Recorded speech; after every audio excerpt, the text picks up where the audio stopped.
जो कहानी आज आप सुनने जा रहे हैं वो किसी फिल्म की स्क्रिप्ट नहीं है, बल्कि एक सच्ची घटना है। जहां एक बर्थडे पार्टी में सिर्फ फेस पर केक लगाने से 3 जिंदगियां खत्म कर दी और पूरे समाज को हिलाकर रख दिया। उत्तर प्रदेश के बुलंदशहर जिले की खुर्जा तहसील से सुभाष रोड पर स्थित एक जिम, जहां एक ट्रेनर था जिसका नाम था जीत हुसैनी। 25 अप्रैल 2026 को उसका जन्मदिन था और इस मौके पर उसने अपने जिम के साथियों और दोस्तों को शाम को केक काटने के लिए बुलाया था। रात करीब 10 बजे के आसपास 30 से 35 युवा वहां इकट्ठा हो गए। माहौल बिल्कुल सामान्य था, हंसी मजाक, दोस्ती और जश्न का माहौल। लेकिन इसी बीच एक छोटी सी बात ने सब कुछ बदल कर रख दिया।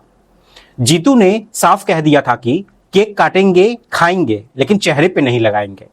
सभी लोग इस बात से सहमत भी थे, लेकिन उसका एक खास दोस्त अमरदीप मन ही मन कुछ और ही सोच चुका था। जैसे ही केक कटा, उसने मौका मिलते ही जीतू के चेहरे पर केक लगा दिया। बस यहीं से बात जो है बिगड़ जाती है। जीतू को यह बात बिल्कुल पसंद नहीं आई। उसने गुस्से में कहा कि जब मना किया था तो फिर ऐसा क्यों किया। बात यहाँ पे धीरे धीरे बहस में बदलने लगी। जीतू के समर्थन में उसका दोस्त मयंक भी यहाँ पे सामने आ गया और दोनों मिलकर अमरदीप को घेरने लगे।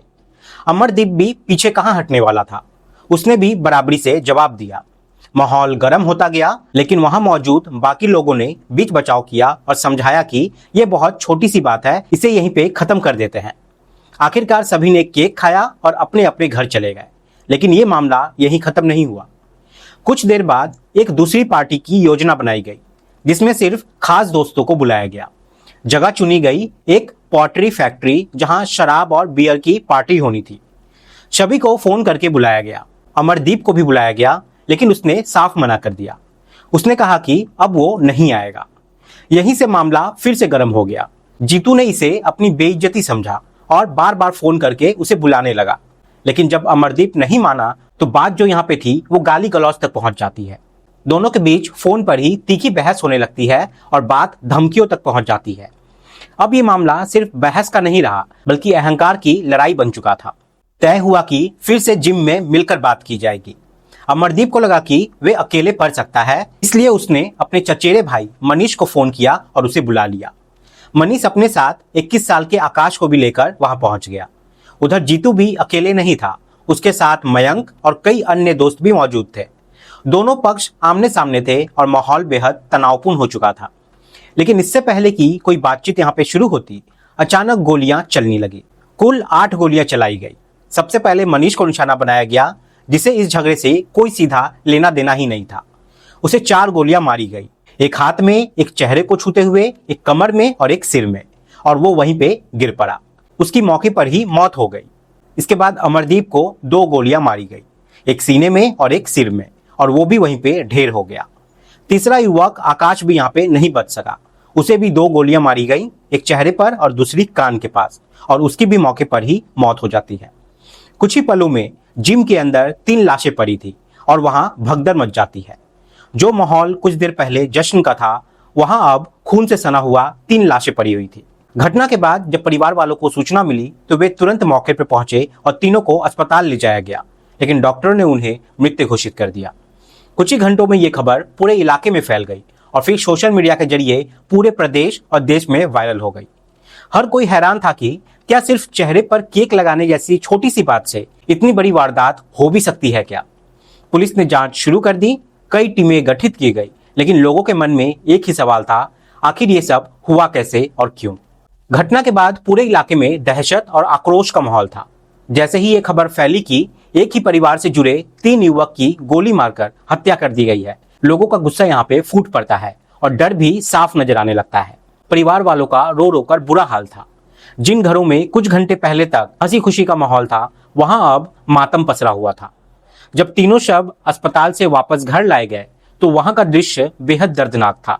मनीष की पत्नी हेमलता बार बार बेहोश हो रही थी। उसकी छोटी सी बेटी को शायद ये भी समझ नहीं आ रहा था कि उसके पिता अब कभी वापस नहीं आएंगे। दूसरी तरफ अमरदीप की पत्नी सिमरन अपने छोटे छोटे बच्चे को सीने से लगाए बिलख रही थी। 4 साल का बेटा और 1 साल की बेटी, दोनों को अब पिता का साया हमेशा के लिए खोना पड़ा था। वहीं 21 साल का आकाश, जिसकी अभी शादी भी नहीं हुई थी, उसकी मां सविता पर तो जैसे दुखों का पहाड़ टूट पड़ा था। पहले ही वो अपने पति को खो चुकी थी और अब उसके जवान बेटे की भी मौत हो गई थी। पूरे शहर में यही चर्चा थी कि आखिर इतनी छोटी सी बात पर कोई इतनी बड़ी वारदात कैसे कर सकता है। धीरे धीरे ये मामला सिर्फ एक आपराधिक घटना नहीं रहा, बल्कि एक सामाजिक बहस का मुद्दा भी बन गया। पुलिस ने भी मामले की गंभीरता को समझते हुए तुरंत कार्रवाई शुरू की। कई टीमें बनाई गई और आरोपियों की तलाश शुरू कर दी गई। जांच के दौरान यह भी सामने आया कि जिम के अंदर लगे सीसीटीवी कैमरा का डीवीआर उसे आरोपी निकालकर साथ ले गए थे ताकि कोई सबूत न बचे। लेकिन पुलिस ने यहाँ पे हार नहीं मानी। आसपास के इलाकों के कैमरे की फुटेज खंगाली गई, गवाहों से पूछताछ की गई और धीरे धीरे आरोपियों की पहचान पक्की कर ली गई। इसके बाद पुलिस ने मयंक सैनी समेत कुछ अन्य आरोपियों को गिरफ्तार कर लिया। गिरफ्तारी के बाद एक और नाटकीय मोड़ यहाँ पे सामने आता है। पुलिस मयंक को अपने साथ हथियार बरामद करने के लिए ले गई। बताया गया कि उसने अपना तमंचा एक जगह छुपा कर रखा था। जब पुलिस उसे उस जगह पर लेकर गई और उसने हथियार निकाला तो अचानक उसने पुलिस पर ही फायरिंग कर दी। इसके बाद पुलिस ने जवाबी कार्रवाई करते हुए उसके पैर में गोली मार दी और उसे काबू कर लिया। इसी बीच ये भी सामने आया कि मरने वाले तीनों युवक एक स्थानीय राजनीतिक परिवार से जुड़े हुए थे। मनीष भारतीय जनता पार्टी से जुड़े नेता संजय सैनी का सगा भाई था। इस वजह से मामला जो था वो और भी ज्यादा हाई प्रोफाइल हो गया था। राजनीतिक दबाव भी यहाँ पे बढ़ने लगे और पुलिस पर जल्दी से जल्दी सभी आरोपियों को पकड़ने का दबाव बनने लगा। शहर में जगह जगह पुलिस बल तैनात कर दिया गया ताकि किसी तरीके की अशांति न फैले। जैसे जैसे जांच आगे बढ़ी वैसे वैसे ये साफ होता गया कि इस पूरे घटनाक्रम की जड़ में सिर्फ एक छोटी सी बात थी, चेहरे पर केक लगाना। लेकिन इसके पीछे छिपे कारण कहीं ज्यादा गहरे थे। वो था अहंकार, गुस्सा, दिखावा और खुद को ताकतवर साबित करने की मानसिकता। यह भी सामने आया कि आरोपी युवक जिम में बॉडी बिल्डिंग करते थे, सप्लीमेंट लेते थे और खुद को बेहद ताकतवर समझते थे। कई लोगों का मानना यह भी था कि इस तरह की जीवन शैली उनके दिमाग पर ऐसा असर डाला कि उन्हें अपनी हर बात सही लगने लगी और विरोध बर्दाश्त नहीं होता था उन्हें।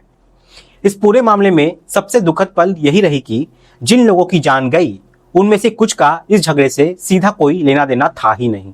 मनीष और आकाश सिर्फ यहाँ पे अपने रिश्तेदार का साथ देने गए थे, लेकिन उन्हें इसकी बहुत बड़ी कीमत चुकानी पड़ी। वहीं दूसरी तरफ जो आरोपी है उसकी अपनी जिंदगी भी पूरी तरह बर्बाद हो चुकी है। अंत में ये घटना हमें एक बहुत बड़ा सबक देती है।